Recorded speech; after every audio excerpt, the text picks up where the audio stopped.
الحبيب. دويتو بين الشاعر الكبير عادل التميمي والشاعر الكبير الأستاذ سيد يوسف. اتفضل. واحدة فصحى واحدة عامية. أيوه. ولد الحبيب. ولد الحبيب فعم نوره الورى.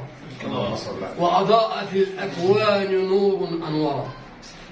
غيث يطل على الدنا بجماله فانكسفت الشمس والقمر انبرى.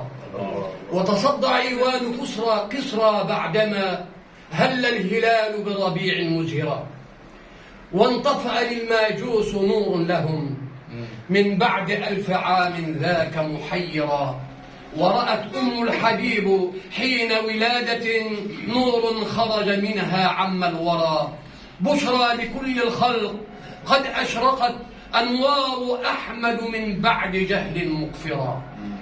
وليكمل الأبوين كان مبكرا طفل حاز المحامد وجه نيرا. آواه رب الكون خير إواية ومن الضلالة قد كفاه فصبرا. فغدا أمينا بين قوم مجحف فحكموه بوضع حجر جوهرا. كان الكمال ململما بوصفه وإذا تحدث أخجل منه الأبجرا.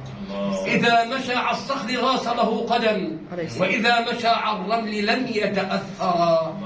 ضمن الغزال من صياد كافر رضعت صغارا ثم عاودت الكرى.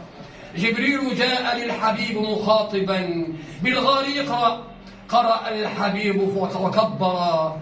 لغة الكلام تعطلت بنزوله فقالوا سحر محمد قد أحضرا. لكن ربي ذو الجلال بحفظه حفظ النبي وأنبته نباتا مثمرا.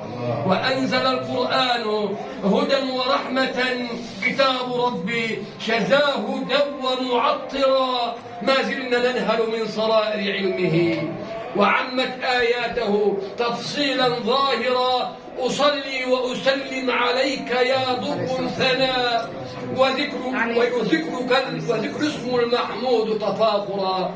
وذكر اسمك المحمود تفاخرا.